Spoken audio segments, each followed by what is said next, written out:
Good morning. Here's your daily intelligence briefing for Wednesday, March 4th, 2026. Let's get you up to speed. All right, here's our operational roadmap for today. We're kicking things off with the widening conflict in West Asia. Then we'll dive into the key developments in India's macroeconomy and domestic politics. After that, we'll check in on corporate intelligence before we hit the Editorial Digest and a final market snapshot. Okay, let's jump in.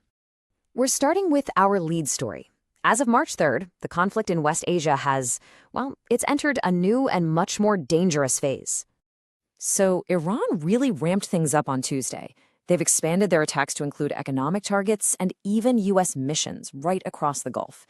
We're talking drones and missiles reportedly aimed at oil facilities and embassies. At the same time, Israel is keeping up its strikes inside Iran and has actually pushed its troops deeper into Lebanon. You can see how this is creating a really complex multi-front conflict. The most immediate stress point from all this, it's showing up right in the shipping lanes. On Monday, a total of just 28 vessels managed to make it through the Strait of Hormuz. And this really shows you how dramatic the impact is. That number, 28, is just a tiny fraction of the usual daily average, which is about 138 transits. Iran's IRGC has basically closed the strait, and that's led multiple shipping lines to just suspend all crude, fuel, and LNG shipments through this absolutely vital choke point. And of course, this translates directly to what you see here, immediate economic pain. The disruption sent global energy prices soaring. Brent crude, which was trading below $68 in late January, leaped to nearly $80 yesterday, and analysts are already warning that if this goes on for long, we could see prices blow past the $100 mark. So what does this all mean for India right now? Well, in the near term, the focus isn't on new policy. It's all about operational resilience. The country is digging into its inventory buffers. There's enough for about 25 days of crude and petroleum products. And at the same time, state-run oil companies are out there actively hunting for alternate energy sources. Okay, let's move on to Section 2 and see how all this is feeding into the domestic picture. We've got 5 key updates for you covering macro, politics, and governance. First up, these global energy risks are putting a squeeze on an already sensitive area, our external account. India's current account deficit, that's basically when the country is importing more than it's exporting, it widened to 1.3% of GDP in the third quarter.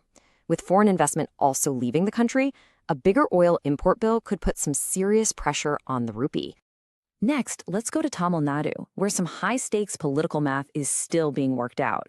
The DMK and Congress are still trying to hammer out a seat-sharing deal for the assembly. Right now, the DMK's offer is 27 seats plus 1 Rajya Sabha seat, but Congress is holding out for 30. And with the nomination deadline of March 5th coming up fast, the pressure is really on. Now moving over to West Bengal. The single number is at the center of a major political firestorm, an 8.09% drop in the state's final electoral roll. So what's happening here? Well, this revision brings the voter roll down to about 7.04 crore, but the real flashpoint is that roughly 60 lakh voters are now under judicial review. The Trinamool Congress is calling this a deliberate conspiracy to disenfranchise its voters and is already planning protests. This is turning into a huge political issue. Meanwhile, we're seeing something that looks like a coordinated push from multiple states to broaden the debate on federalism. Karnataka's chief minister has written to his counterpart in Tamil Nadu, voicing support for a national conversation on union-state relations. This move is directly linked to that Justice Kurian Joseph Committee report that was recently tabled in the Tamil Nadu Assembly. And our final update in this section. In Nagaland, the state assembly has taken a central directive about playing Vande Mataram and sent it to a select committee for review. The objections are all being framed around constitutional protections, including Nagaland's special status under Article 371A, to see if the directive is even applicable in the state. All right, the briefing now pivots to the corporate sector. We're going to look at energy readiness and a pretty significant data revision that's changing how we understand the economy. So, from a corporate angle, India's big energy companies have a very clear two-part strategy. The state-run oil marketing companies, and remember, they control 78% of the retail fuel market, are first tapping into their 25-day inventory buffer. And at the exact same time, they are aggressively pursuing alternate sources for both crude and petroleum products to manage that supply chain risk. Now for a really major data revision that changes our whole picture of the economy. Take a look at this. India's nominal GDP has been revised downward. For fiscal year 23, the number drops from 268.9 trillion rupees to 261.18. For the current fiscal year 26, it's a fall from 357 trillion to 345 trillion. This isn't just a small tweak, it's a major reassessment of the economy's size. And this revision also changes the very makeup of the economy. On average, from fiscal 23 to 26, the share of services has been adjusted lower, while the share of agriculture has been adjusted higher. It's also worth noting that private consumption has been revised down too, and that's already sparking a lot of debate among economists. Okay, let's turn to the editorial pages to get some analysis and opinion on what's going on. First up, an editorial in The Hindu is arguing that India-Canada relations are going through a reboot. They're pointing to recent high-level talks and a G7 invitation as signs that the relationship is being reset after that massive break in 2023. They do add a word of caution, though, that the core legal issues could easily pop up again.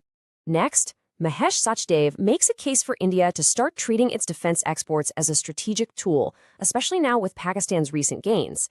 He's calling for a focused push towards partners in our neighborhood and the global south, and he says that needs to be backed by a more empowered, less bureaucratic export promotion system.